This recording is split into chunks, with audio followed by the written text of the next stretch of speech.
ఉంది మొత్తానికి. కొత్తగా సీఎం వచ్చాడుగా రేవంత్ రెడ్డి, సంవత్సరం పూర్తి అయిపోయింది. సో మొత్తం 6 గంటలు అనుకుంటే మాట్లాడాడు. వస్తున్నాయి 6 గంటలు మీకు? ఏది లేదు, ఎక్కడ ఏది లేదు, అనుడు వరకే కానీ ఏది లేదు, ఏది చేయలే, ఎక్కడ లేదు. అలా ఆగమాగం అడిపడి చేస్తాడు. ఇంకేం చెప్తాడు రేవంత్ రెడ్డి చేస్తాడు, ఇంకెవడు చేస్తాడు? వీడు చేసినప్పుడు ఇటు దొంగ అయినా లంగ అయినా మంచిగా చేసినా చేసిండు, కానీ మన అందరు చేసిర్రు అట్లా. ఆశీర్వాదాలు ఇస్తున్నారట మహిళలందరూ. మాకేది లేదు, ఇంకా బస్సు పెట్టి కొట్లాడుకుంటారు, వేస్ట్ గా కొట్లాడుకుంటారు. ఎందుకు బస్సు ఛార్జీలు ఇస్తే మొగోళ్ళకి ఆయన తెలివ కూడా లేదు ఉందా ఆ బస్సు పెట్టిన కాంచి. మొత్తానికి 6 గంటలు అమలు అయినట్టేనా?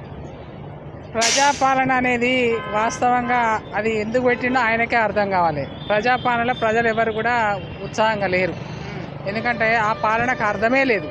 ఆయన ఇచ్చిన 6 గ్యారంటీలకు అసలు ఒక్క గ్యారంటీ కూడా అమలు కాలేదు. అది నేనేదో బస్సు ఆ మహిళలకు ఫ్రీగా ఇచ్చినా అని చెప్తాడు. రోజు సిగపట్లు పట్టుకునే సరిపోతుంది ఆ మహిళలు ఆ బస్సు ఎక్కేటప్పుడు.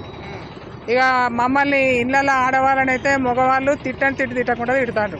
వాడు ఏమో బస్సు మహిళలకు ఇచ్చిండు ఫ్రీగా, మాకు చెప్పక చేయకుండా ఏ పనికి కనీసము ఇంట్లో కూడా చెప్పకుండానే పోతాను. మేము వచ్చేవరకు అన్నం కూడా వండి పెట్టే దిక్కు కూడా ఉండలేదనేది అందరు కూడా బహాటంగా చెప్తున్నారు. అంటే ఆ ఇచ్చిన గ్యారంటీ కూడా అర్థం లేదు. మరి ఇప్పటి వరకు కూడా కనీసం 100 రోజులలోనే హామీలు పూర్తి చేస్తానని అన్నాడు. గ్యారంటీలన్నీ 300 రోజులు అయిపోయింది, మరి ఇప్పటి వరకు కూడా అతి గతి లేదు. మరి ఇంకేమన్నాడు చేస్తాడు? ఇప్పుడు మళ్ళీ కొత్త నినాదం పెట్టిండు. మొన్నటి వరకేమో 2 లక్షల రుణమాఫీ చేస్తానన్నాడు. అది కూడా ఒక 15 మందం చేసిండు, 30 మందం చేయలేదు. అది మాకు తెలుసు, ఎందుకంటే మా దగ్గర సింగిల్ విండో మాకున్నది PSC/SCలు. దాంట్లో మేము పంపిన దాంట్లో 500 మందికి పంపితే 193 మందికి వచ్చింది. అంటే ఎంత ఇచ్చినట్టు?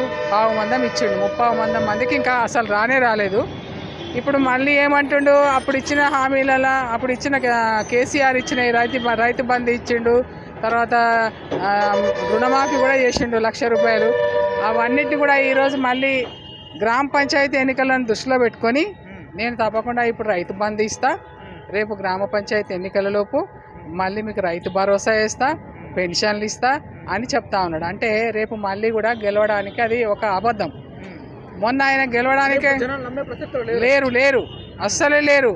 ఇప్పుడు నువ్వు రేపు గ్రామ పంచాయతీ ఎన్నికలను దృష్టిలో పెట్టుకొని 1 నెల 2 నెలలో ఎన్ని నెలలు వేస్తా అనుకుంటున్నావో వేసినా కూడా ఓట్లు మాత్రం వేయరు కాంగ్రెస్ పార్టీకి, అది మాత్రం సత్యం. మరి ఈ రకంగా పరిపాలన కొనసాగిద్దాం అనుకుంటున్నావు, కానీ అబద్ధాలు ఎన్ని రోజులు మాట్లాడితే అబద్ధాలను నమ్ముతారు జనం. ఒక్కసారి చూస్తారు, 2 సార్లు చూస్తారు, 3వసారి ఎవరు కూడా నమ్మే పరిస్థితులు ఉండరు. అందుకనే ఈసారి ఇప్పటికైనా కూడా మరి మేమందరము సరే, ఏ పార్టీ అయినా ఎవరైనా కూడా ఒక యువకుడు ముఖ్యమంత్రి అయిండు, పరిపాలన మంచిగా కొనసాగిస్తాడని అనుకున్నాము. కానీ అంత వరస్ట్ ముఖ్యమంత్రి మా 9-10 సంవత్సరాల పరిపాలన చేసినటువంటి కేసీఆర్ను ఒక్క సంవత్సరంలోనే మరి అంత చెడ్డ పేరు తెచ్చుకున్నటువంటి ముఖ్యమంత్రి ఈ రేవంత్ రెడ్డి గారినే చూసినాం. మరి ఇప్పుడు మళ్ళీ ప్రజలందరూ కూడా కేసీఆర్ గారు ఉంటేనే బాగుండేది, కేసీఆర్ పరిపాలనే బాగుంది అనేది మళ్ళీ తిరిగి చెప్పడం కూడా జరుగుతుంది. మళ్ళీ కేసీఆర్ని రేపు రానున్న రోజుల్లో గెలిపించడం ఖాయం.